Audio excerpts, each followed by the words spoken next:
తాకట్లో ఉన్న మీ బంగారాన్ని విడిపించి ఆ రోజు ఆన్లైన్ రేటుకి కొంటాం. Sharma gold company. అందరికీ నమస్కారం. నా పేరు మాధురి. మీరు చూస్తున్నది సుమన్ టీవీ నెట్వర్క్. ఈరోజు మనతో పాటు ఉన్నారు ప్రముఖ ఆధ్యాత్మికవేత్త డాక్టర్ అనంతలక్ష్మి గారు. నమస్కారం అమ్మా. నమస్తే తల్లి.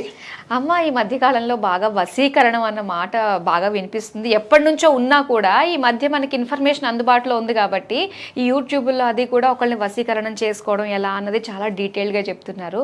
అంటే ఒక మనిషిని మనం ప్రేమించాలి, ఆ మనిషి మనల్ని ద్వేషించినా ప్రేమించేటట్టుగా చేసుకోవాలి అనే వాళ్ళందరూ కూడా వశీకరణం చేసుకోవచ్చు అని చెప్పేసి చెప్తున్నారు. నిజంగా ఇదంతా సాధ్యమేనంటారా? ఇవన్నీ ఉన్నాయంటారా అసలు? మీరు ఇందాక మాట అన్నారు కదమ్మా, ఒకప్పుడు ఉండేది కానీ ఈ మధ్య ఎక్కువ వచ్చింది అని. అంటే ఉండేది అని అనుకుంటున్నారు అన్నమాట. అవునమ్మా, చాలా ఎప్పటి నుంచో వింటూ ఉన్నాం వశీకరణం అన్నమాట. ఇవన్నీ కూడా అంత వాళ్ళు చేసేటటువంటి ప్రాసెస్లన్నీ అవసరమా అమ్మా? ఇవన్నీ ఎట్లా ఉంటాయంటే, ఇప్పుడు చిన్నప్పుడు మాకు స్కూల్కి మ్యాజిక్ చేసే వాళ్ళు వచ్చేవారు. మీ స్కూళ్ళకి వచ్చారు లేదో తెలియదు. మ్యాజిక్ చేసేవాడు ఏం చేసేవాడు, చిత్తు కాగితం ఇస్తే దాన్ని అప్పట్లో 10 రూపాయల నోటు చేసేవాడు. చాలా గొప్ప. 10 రూపాయలు అంటే స్కూల్ ఫీజే మాకు 6 రూపాయలు ఉండేది. అప్పుడు 10 రూపాయలు అంటే ఎక్కువే కదా. అవునవును, టర్మ్ ఫీజు అనమాట అది. మరి 10 రూపాయలు చిత్తు కాగితాలని 10 రూపాయలు చేసిన వాడు మేమిచ్చే పావలా కోసం ఆశించేవాడు. నాకు డౌట్ వచ్చి మా టీచర్ని అడిగా, మొట్టికాయలు తిన్నా. ఇలా పిచ్చి ప్రశ్నలు అడక్కు అన్నారు. అంటే తర్వాత తెలిసింది ఏమిటంటే, ఈ మ్యాజిక్ అనేది ఎంతసేపు ఉంటుంది కనికట్టు? కొన్ని నిమిషాలు లేదా కొన్ని గంటలు ఉంటుంది. ఈ వశీకరణాలు కూడా మహా అయితే ఒకవేళ అలాంటివి ఉంటే, ఉన్నాయి లేదా నాకు తెలియదు, ఒకవేళ ఉంటే కొన్ని రోజులు ఉంటాయి. ఆ ప్రభావం పోయాక అంతే. అంతే కదా. అంతే. మరి అంతగా చిత్తు కాగితాన్ని 10 రూపాయలుగా చేయగలిగిన వాడు పావలా కిందకు ఆశించాడు. అదే లెక్క అనమాట. ఇప్పుడు ఈ వశీకరణం చేస్తాను నేర్పిస్తున్నాం అన్నటువంటి వాళ్ళందరూ, వాళ్ళకి వశీకరణం తెలుసుంటే ఏ అంబానీనో ఆదానీనో వశం చేసుకుని లక్షలు సంపాదించేసుకుని, కోట్లు సంపాదించుకుని హాయిగా కాలి మీద కాలేసుకుని కూర్చుని ఉండొచ్చుగా. మీ దగ్గర 100 రూపాయలు తీసుకుని వాళ్ళ దగ్గర 500 తీసుకుని వశీకరణం చేసి నేర్పించాల్సిన అవసరం ఏమిటి? ఎప్పుడన్నా ఆలోచించారా? అవునమ్మా. కొంతమంది దగ్గర వాళ్ళది ఎలా ఉంటుందంటే, మొగుడు పెళ్ళం మాట వినలేదంటే ఆ పెళ్ళం ఏం చేస్తుందంటే, వశీకరణం చేయిస్తున్నాను, అప్పటి నుంచి మా ఆయనకి ఇందులో కలిపేసి పెట్టాను నేను, నా మాట వింటున్నాడు అంటే ఇదంతా భ్రమ అంటారా? కాదమ్మా, అది మీకు టీవీలో యాడ్స్ లో పెట్టారు అంతే కదా. వాళ్ళ నిజ జీవితంలో చూసారా మీరు? లేదండి. నేను చెప్తా కావాలంటే, దాందేముంది.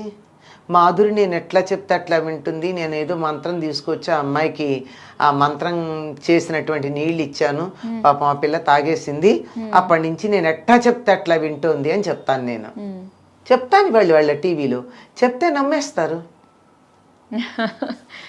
నమ్మేస్తారు, నిజంగానే నమ్మరా? మరి నమ్ముతారు. అంచేత నిజమో కాదో మనకి తెలియదు. అయితే ఇలాంటివి లేకపోలేదు అని చెప్తారు. ఇవి అస్సలు లేదు అనడానికి వీల్లేదు. నిప్పు లేకుండా పొగరాదు అంటారు. ఎంతో అది ఉంటుంది. దానికి సంబంధించి భారతంలో సత్యభామ ద్రౌపదిని అడుగుతుంది, అరణ్యవాసంలో ఉన్నప్పుడు వచ్చి, ఇంతమంది 3 భర్తల ముఖాన చిరునవ్వు మాయకుండా నువ్వు వాళ్ళని అలా ఉంచుతున్నావు కదా, ఏం మంత్రం వేసావు, ఏం మందు పెట్టావు అని అడుగుతుంది. అంటే ఉన్నాయన్నమాట ఎక్కడ నుంచి. అంటే దానికి ద్రౌపది అంటుంది, జగన్నాథుడి భార్య ఇట్లాంటి మాటలు మాట్లాడతావా అని కోపం వచ్చేస్తుంది ద్రౌపదికి. వచ్చేసి తమాయించుకుని నెమ్మదిగా, అట్లా కాదు, మందు పెడితే మన్ను తిన్న పామై పడుంటాడు, మంత్రం వేస్తే పనికిరాని వాడైపోతాడు, అటువంటి భర్త ఉంటే ఎంత లేకపోతే ఎంత, ఇట్లాంటి చెడ్డ పనులు చెయ్యొద్దు అంట. ఈ మందు పెట్టడం అంటే ఏమీ కాదమ్మా, నల్ల మందు లాంటిది పెడతారు. అది ఎట్లా చెప్తే అట్లా వింటారు అంతే. ఇప్పుడు నల్ల మందు పెడతారు, నల్ల మందు తెలుసు కదా. వింటూ ఉన్నానమ్మా, అంతే. నల్ల మందు ఉందమ్మా, అది ఆయుర్వేదం వైద్యంలో వాడతారు కొన్ని రకాలైనటువంటి వ్యాధులకు మందుగా. అది వాడితే ఏమవుతుందంటే శరీరంలో ఉన్న నర్వస్ సిస్టమ్ అంతా డల్ అయిపోతుంది. అంచేత హైపర్ యాక్టివ్గా ఉండేవాళ్ళు అట్లాంటి వాళ్ళకి పిల్లలకి ఎంతంటే ఇంత తీసుకుని ఆవగింజంత దాన్ని ఇంకా ఎంతో నీళ్ళల్లో కలిపి దాన్ని మొత్తాన్ని కొద్దిగా అలా అనమాట ఉపశమనం కోసం. ఇప్పుడు మనకి నిద్ర మాత్రలు ఇచ్చినట్టు. ఓకే. అట్లాంటివి రకరకాలు ఉంటాయి కదా. ఇప్పుడు మనకి నల్ల మందు అక్కర్లేదమ్మా, ఈ మందులు ఉన్నాయి కదా, రకరకాలైనటువంటి ఈ నిద్ర వచ్చే మందులు అలాంటివి చాలా ఉన్నాయిగా, అవన్నీ వాడచ్చు కదా. కొంతమంది పిల్లలకి ఏం చేస్తారు, పడుకోవట్లేదు హైపర్ యాక్టివ్గా ఉన్నారంటే దగ్గు మందు వేస్తారు దగ్గు లేకుండా. ఎందుకు దగ్గు మందు, సిరప్ ఎందుకు ఇచ్చావు, పిల్ల తగ్గట్లేదు కదా అని అడిగాను నేను. అది వేస్తే పడుకుంటారు అంటే పిల్లల్ని పడుకోబెట్టడానికి దగ్గు లేకపోయినా దగ్గు మందు వేసినట్టుగా ఆ క్షణాన్ని పడుకుంటారు. దాని ఎఫెక్ట్ ఎలా ఉంటుంది చెప్పమ్మా? ఏదైనా సరే మామూలుగా వ్యాధి ఉండి మందేసుకుంటేనే తర్వాత డిటాక్సిఫికేషన్ చేస్తున్నాం కదా సైడ్ ఎఫెక్ట్స్ పోవాలని. అట్లాంటి వ్యాధి లేకుండా మందేస్తే ఏమవుతుంది, సిస్టమ్ డల్ అయిపోతుంది. అదే మందు పెట్టడం అది నెమ్మదిగా ఏదో కొన్ని రకాలు పెడితే అవి ఏమవుతాయంటే మనిషికి ఒక రకమైనటువంటి యాక్టివిటీ తగ్గి తనంతట తను ఆలోచించకుండా నేను ఏది చెప్తే దానికి తలూపుతాడు. నేను మందు పెడితే నా మాట వింటాడు. ఓకే.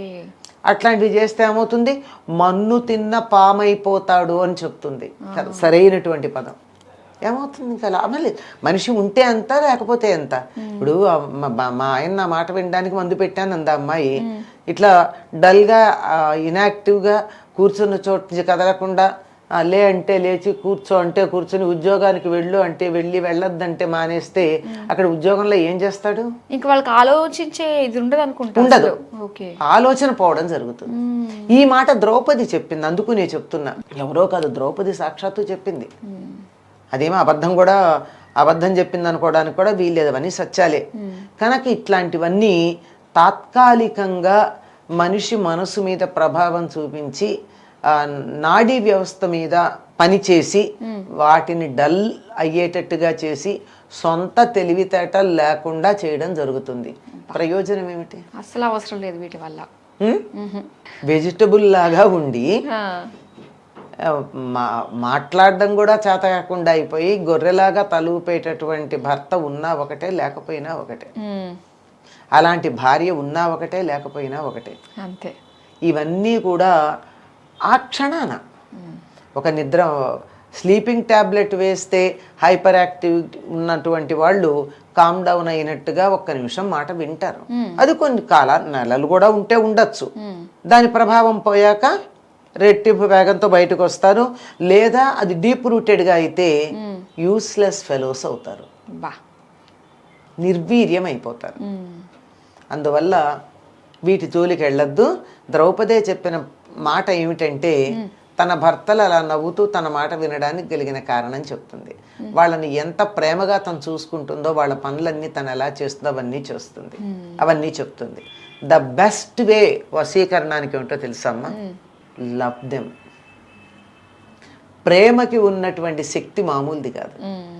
ప్రేమ అంటే మనం సినిమాల్లో చూసేది, ఇప్పుడు యువతి యువకులు మాట్లాడుకునేటటువంటి ప్రేమ కాదు.